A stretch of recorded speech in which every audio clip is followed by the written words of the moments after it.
Vamos dar continuidade, então, aos nossos estudos. Nós estamos falando sobre o livro Poder do Subconsciente, o grande clássico de Joseph Murphy, um clássico que já ajudou aí milhões de pessoas a alcançarem grandes objetivos, apenas mudando a maneira de pensar. Então, nesse livro, o autor ele descreve diversas técnicas que se baseiam em um princípio simples e prático, que é o fato de que se você acredita em alguma coisa, sem restrições, e faz um retrato disso na sua mente, você remove, então, os obstáculos subconscientes para que o seu desejo se concretize.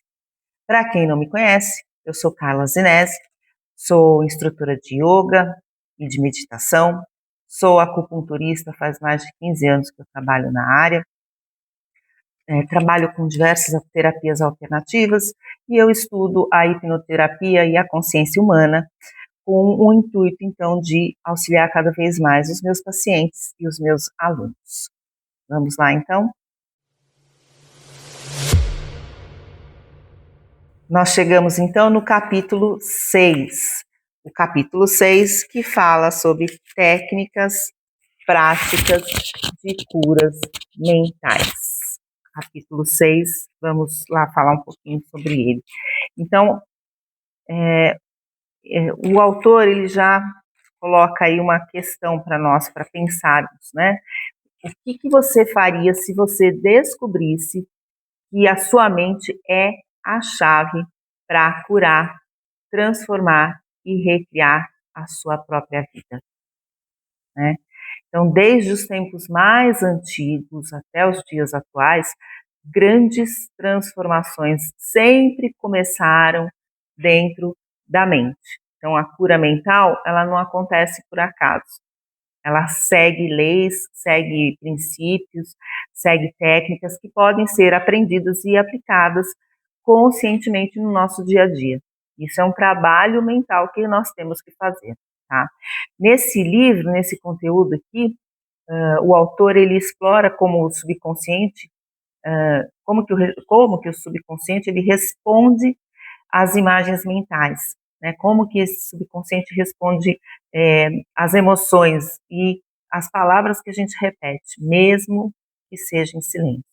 Então, técnicas como visualização, afirmações conscientes, gratidão, oração direcionada, o cinema mental, você criar aquela cena, todo aquele conteúdo na sua mente, os estados de relaxamento profundo, eles vão mostrar então que a mente ela funciona como um verdadeiro projeto interno. Aquilo que você constrói dentro da sua mente, você manifesta do lado de fora, tá? Então, quando você aprende a silenciar o esforço, a confiar no processo, a alimentar os pensamentos alinhados com harmonia, com saúde, com prosperidade, com paz, o nosso subconsciente ele aceita esse padrão e começa a trabalhar a nosso favor. Então, a fé, nesse contexto, ela deixa de ser algo abstrato, né, e começa a se tornar uma prática viva, uma prática científica e cada vez mais transformadora. Trabalhar a fé é trabalhar o seu subconsciente, é trabalhar o seu pensamento de forma positiva, né? Cada pensamento nosso é um tijolinho, cada emoção é um comando, né? Então, cada imagem mental é um molde do que está por vir.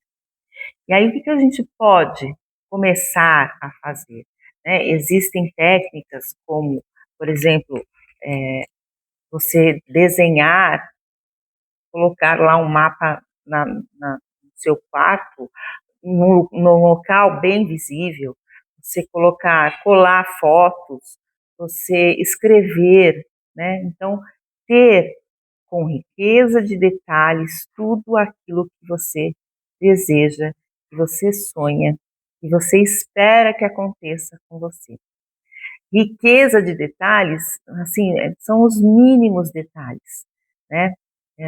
A minha tia já dizia para mim, desde pequena, ela falava sempre isso: peça aos anjos, mas peça com cuidado, né? Os anjos vão te dar, mas eles vão te dar aquilo que você está pedindo. Então, saber pedir, saber conversar com o seu subconsciente, saber trabalhar isso é muito importante.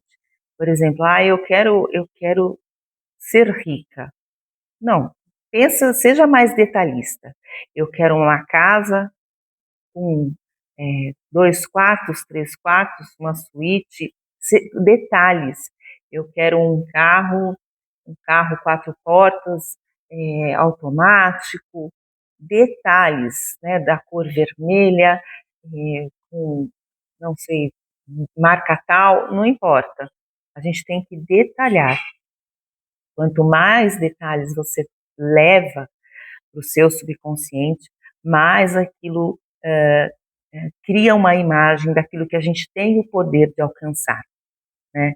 Então, a pergunta, o questionamento que o autor deixa aqui para nós, dentro daquilo tudo que foi lido, seria: que tipo de realidade você está construindo todos os dias dentro da sua mente sem perceber?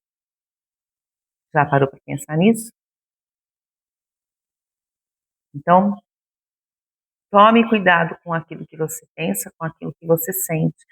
Aliás, quando a gente fala de riqueza de detalhes, utilize os 5 sentidos para desejar aquilo que você imagina. Como assim utilizar os 5 sentidos? Eu vou imaginar uma casa. Vou usar dos meus 5 sentidos.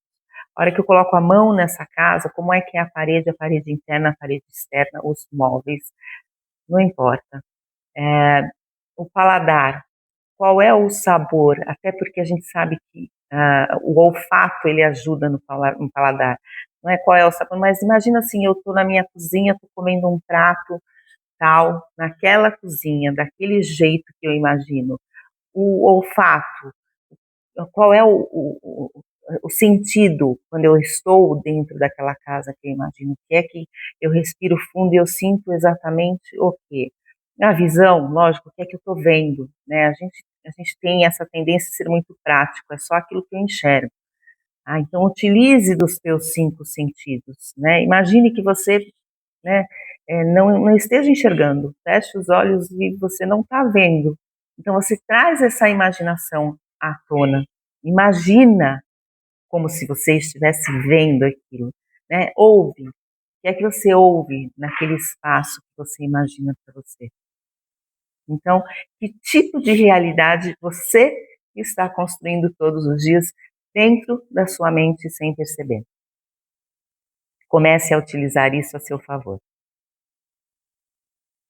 Se inscreva no canal, não perca nenhum dos vídeos. Se puder, volte lá, vamos assistir desde o início, comecei lá na introdução, e a gente se vê no próximo vídeo.